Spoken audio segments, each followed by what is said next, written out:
Hello friends, कैसे हैं आप। हमारी आज की स्टोरी का नाम है एक लड़की की मुस्कुराहट। शुक्रवार की रात को एक अनोखा अनुभव। शुक्रवार की रात थी, करीब 11:30 बजे। ऑफिस से बाहर निकलने के बाद मैं अपनी बाइक पर सवार होकर घर की ओर जा रहा था। सर्दी का मौसम था और सड़कें सुनसान पड़ी हुई थी। धीरे धीरे मैं शहर के बाहरी इलाके में पहुंच चुका था। तभी मैंने सड़क के किनारे एक लड़की को देखा जो सलवार सूट पहने खड़ी थी। किसी ऑटो को इशारा कर रही थी, लेकिन वह चलता जा रहा था। मैंने बाइक रोकी और आवाज़ दी, जी कहिए, क्या मदद कर सकता हूँ। लड़की ने गुस्से में कहा। मैंने उस ऑटो को रुकने का इशारा किया था, लेकिन आपकी बाइक रुकते ही वह चला गया। मुझे बड़ी मुश्किल से एक और ऑटो मिला था। उसकी आवाज़ में निराशा थी और मुझे अपनी गलती का एहसास हुआ। मैं थोड़ी देर चुप रहा, फिर मैंने कहा, मुझे खेद है, रात का वक्त है, सड़कें सुनसान हैं, क्या मैं आपकी मदद कर सकता हूँ। क्या आपको लिफ्ट चाहिए।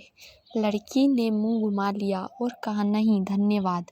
लेकिन उसकी आंखों में एक अजीब सी घबराहट थी। शायद उसे किसी पर भरोसा नहीं हो रहा था।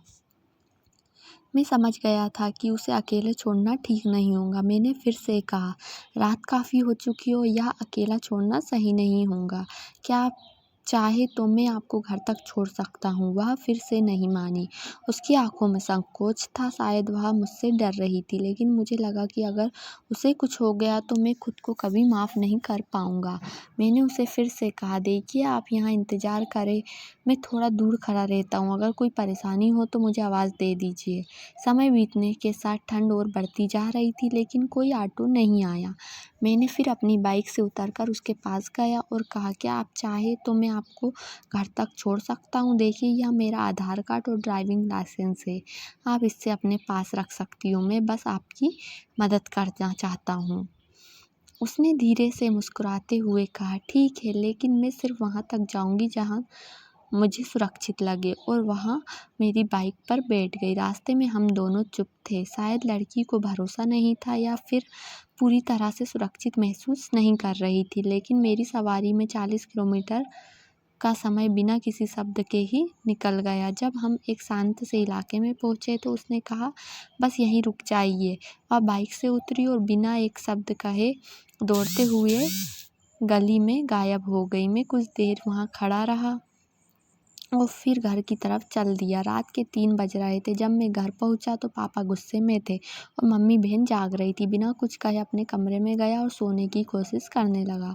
सुबह का पल। सुबह 11 बजे मेरी बहन ने मुझे जगाया, भैया नीचे कोई लड़की आई है, उसके साथ उसके मम्मी पापा भी है, क्या कुछ गड़बड़ किया है। आधी नींद में मैंने नीचे उतर कर देखा।